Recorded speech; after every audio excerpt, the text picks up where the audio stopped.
Welcome back! This is Random Gamer. In this video we will build everything needed to fuel the arc reactors. The complete list of all of the mods used in this gameplay, alongside with mod spotlights, are in the video description. I provide weekly gaming content in YouTube for free. I would be forever grateful if you could check out my merch. Only a small percentage of people that watch my videos are actually subscribed. So if you end up liking the video, smash the like button for the YouTube algorithm and consider subscribing. It's free and you can always change your mind. Enjoy the video.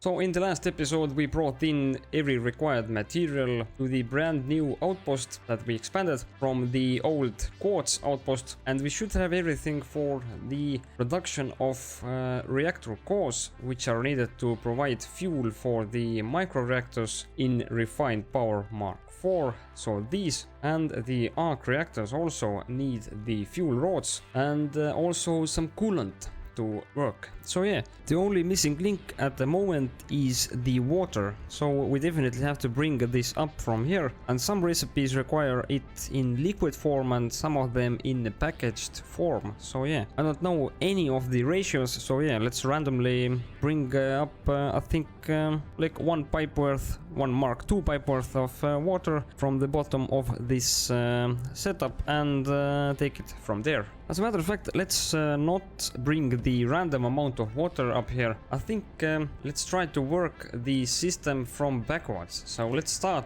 with the arc reactors themselves, build like 5 of them over here. So yeah, I think this is a good number to start with, and let's hope that we have enough of raw resources to provide everything for the 5, and if not, we can always dismantle them. So yeah, alright, so something like that. So set up the 5 arc reactors in a row and also connected up the power to each and every one of them. So didn't set up any of the micro reactors yet. If we have enough for fuel produced later in this episode, maybe we will. So yeah, these are definitely looking epic in comparison with the tiny little micro reactors, but yeah, they both have a use for sure. So the next step is to look at the UI. So yeah, as you can see over here, the UI tells us that we need some fuel. We also need a coolant and yeah, build up a pressure when we have provided enough of both, I think. We have a fluid output for the coolant, of course, and the item input for the reactor cores. So yeah, let's see what we can do now. I think we will start with the reactor coolant. So I think this should be the simpler recipe in comparison to the reactor cores. Let's see what they need. Alright, so pretty straightforward. We need the reactor coolant as said before. For that we need the cloudy coolant, which is produced by water and coolant powder, and the coolant powder is produced by limestone, coal and bauxite, which we all have. So pretty nice. Let's calculate a bit to see how much we need to produce per minute. I can't even calculate it, I think. I don't want to Google it, I just want to test it out myself, and definitely don't want to seek help from Discord or anything else, because yeah, it kinda spoils the experience. Let's do a random amount then. So this ratio is 1:1, and this is basically 1 water equals 1 cloudy coolant, but we need 20 coolant powder to add, and this recipe produces 5, so yeah, pretty nice. So 100 per minute. Yeah, I don't even know. The math isn't going very well for me at the moment. So let's start randomly doing something. And the coolant powder is being produced. So I set up 5 daisy chain manufacturers, routed the bauxite right from here across the railway and the limestone and coal as well. So yeah, pretty straightforward and pretty simple to set up indeed. Don't know exactly about the ratios that we need, but at the moment we should be producing 500 parts per minute. So the next step with the coolant powder is to combine it with water. So the recipe itself looks like that. 20 coolant powder, so 100 per minute, and yeah, so this equals to exactly 5 refineries. So yeah, let's choose a location for them. I will set up 5 refineries right over here next to the coolant powder production. We need to route the coolant powder here and also some water, so we don't need much water, but I think we will bring up the one Mark II pipe full of water right over here. So yeah, alrighty then. So we have produced a whopping 600 per minute water, and yeah, brought it up right over here. So powered it with the existing wind power setup, just added a couple more to yeah, provide enough power. So when we arrive up here, I added a couple of industrial fluid buffers, just because I don't think we really need them, but yeah, always nice to have a buffer of water, buffer of everything really. And routed the pipe right over here. So I routed the coolant powder over here and to the refineries. And we have already produced yeah, a bit of the cloudy coolant. The next step is to route it to another set of refineries to produce the coolant itself. So we are producing 5 cubic meters of cloudy coolant per minute, and the reactor coolant requires 2.5 per minute, so we can do 10 refineries of the coolant production, because we have 5 of the cloudy coolant one. There we go, perfect. So added 10 refineries, which are all producing the reactor coolant, of course. And yeah, the cloudy coolant is being routed from the bottom pipe to the inputs of these 10, and the output is routed from the top pipe.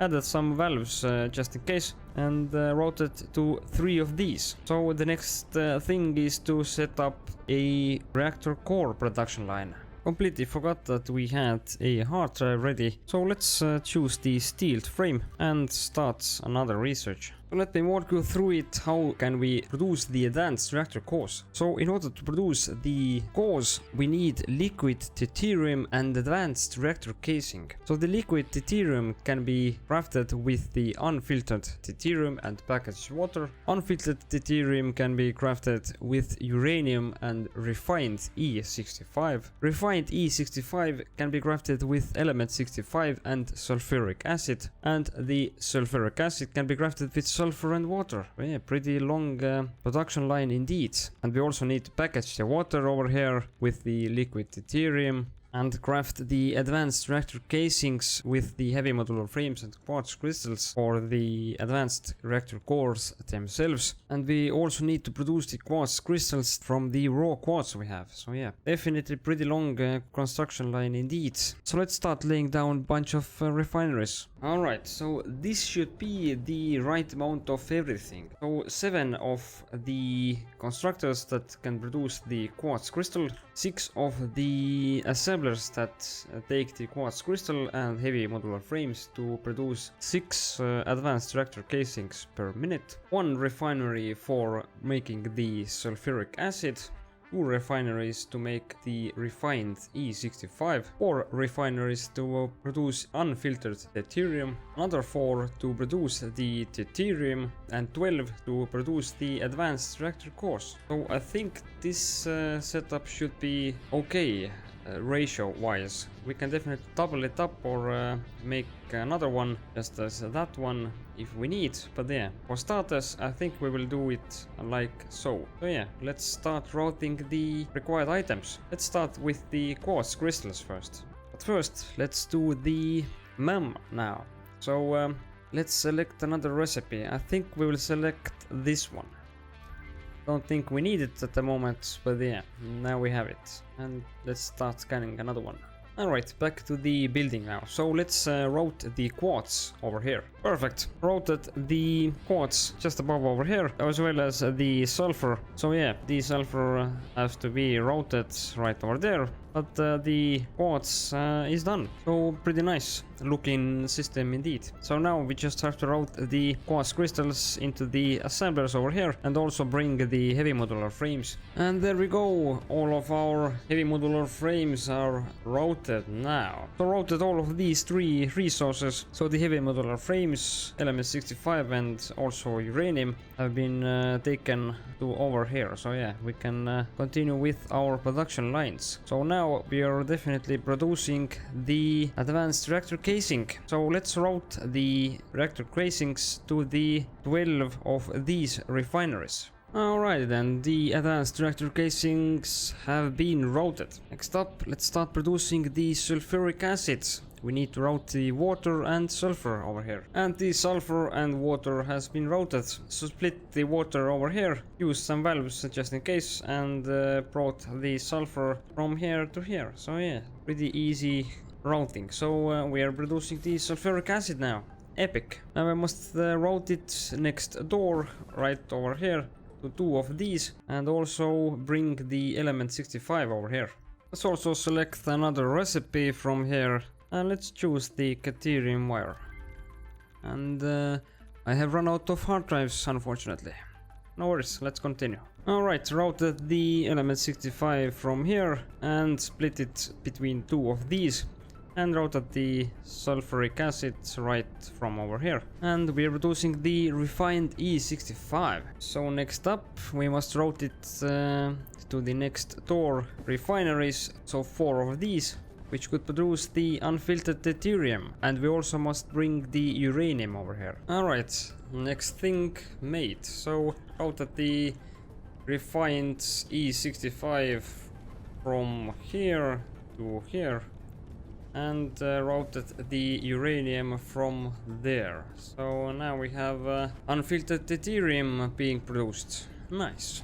So next in the line is the deuterium itself. So we must route the unfiltered deuterium and also bring some packaged water. We have 4 refineries. This means that we need to bring 60 packaged water per minute. This means that we only need 1 fluid packager, but I didn't consider the fact that we need empty canisters also. I noticed that we are using the exact same amount of packaged water as we are producing the empty canisters. I think we could just build a storage container which consists of a few of the empty canisters. We can bring a couple of hundred of them or something, then start circulating them, I think. Came back to the main base to grab some empty canisters over here. So I'm trying to test out a system that we don't even need a storage container. So grabbed 4 stacks because we have 4 refineries, and let's see if this works. Alright, so let me walk you through it. I put manually these containers over here, canisters rather. So they are being outputted from over here and routed on top of here and over here to the fluid packager. I have also routed the water right from over here. So yeah, tapped into this already existing pipe over here and routed it over to here. And this outputs the packaged water over here and routes it to the deuterium production line. So if the packaged waters are used, then the empty canisters will be outputted once again to over here, and yeah, the cycle continues as such. So let's see if this works. In order to test it out fully, we need to route the unfiltered deuterium now. I'll be damned, we are producing the deuterium finally. So I routed the pipe from here to here. Yeah, the strategic locations of the refineries are definitely useful indeed. I think we should be okay with the packaged water now. Let it run for a while. Now let's route the liquid deuterium to the final 12 refineries over here. Oh my god, finally done. We are producing our first advanced reactor core as we speak. Epic, just epic. So routed the deuterium to the bottom pipe over here and to the top one, which will be routed to every refinery over here. I don't know if we need any pumps, but at the moment it seems to be working somewhat. Let's build a storage container to store the cores for now. Alright, we have a system to collect the cores now. We have produced a whopping 9, so yeah, pretty nice system indeed. So we must wait it to fill up the whole system with all of the materials in order to reach its full potential and use all of these 12 refiners. But yeah, at the moment it's using only 5, so yeah, we're getting there. So yeah, this is definitely epic addition to the game from the refined power mode. So now let's see if we can power one of these arc reactors. So let's start with one. First of all, let's route the coolant. Fortunately, we have produced quite an amount of it. So this one has 1400 or so. This one has 360 and this one, oh, almost full, 2250. So yeah, pretty nice amount in total indeed. So yeah, let's route the coolant now. Alright, I have routed the coolant from here to the first arc reactor. Also routed the pipes to the other ones, but yeah, didn't connect it yet. Let's first see if we have enough of cores and reactor coolant for the first one. So I had to do a bit of chunky splitting over here, because yeah, this isn't perfectly aligned with the normal height. I've got to say that these meshes look epic. Epic indeed. So let's connect it up.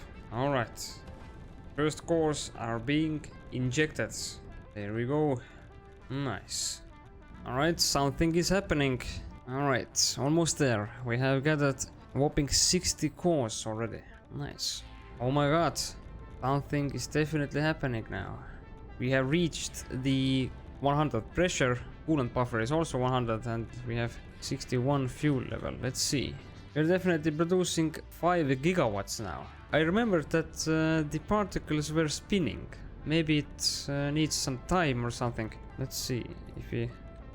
Oh! Yes. It was off by default. Now this is what I'm talking about. That's epic. Epic indeed. Damn, that's cool.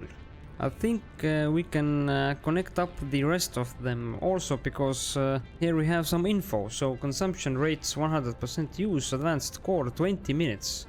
So this core can last 20 minutes. OMG, definitely quite nice. And nuclear rods can last 12.5. So I think we will take these out and split it amongst 5 of these. First, let's route the coolant and see if we have everything prepped for the cores. Perfect amount of cores.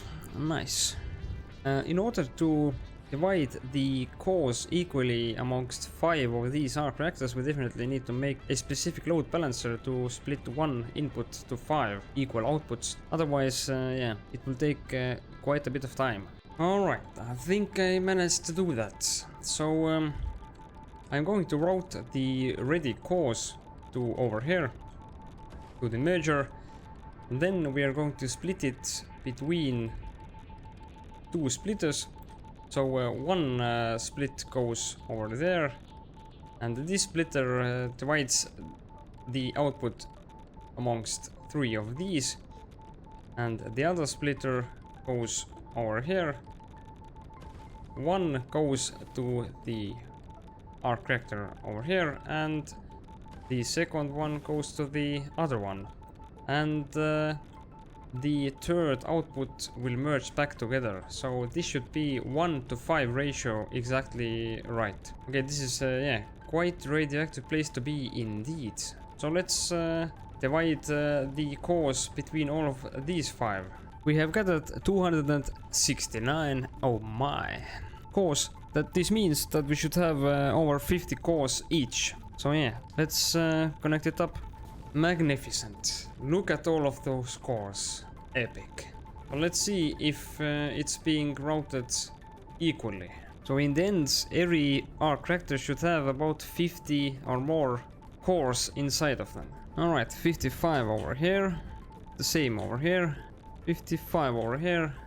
And here. And here, that's perfect, just what I wanted. In order to make the system even more efficient, the 12 inputs for these should be also done like so. So 1 to 12, but I don't think we're going to do it at the moment. Let's see if all of these power up and produce the whopping 25 gigawatts. Alright, all of the reactors have turned green. Let's see if we have the expected amount of power now. Yep, exactly 25,000 megawatts, which is 25 gigawatts. Epic. Let's connect it up to the main grid now. We have a nice jump now. So 92,000 megawatts. That is epic. Epic indeed. I also changed the signs to look like that, because yeah, both of these outposts are very radioactive indeed. This is definitely enough for this episode as well as this series. It only took 212 hours of gameplay and over 100 hours of editing. I have created over 150 videos about Satisfactory throughout the year. I definitely need a break from this game for now. Take care. I provide weekly gaming content in YouTube for free. I would be forever grateful if you could check out my merch. Thank you for watching. If you found this video helpful, leave a like and subscribe for more content like that. Make sure to click on the bell so you can get a notification about future uploads. See you on the next one.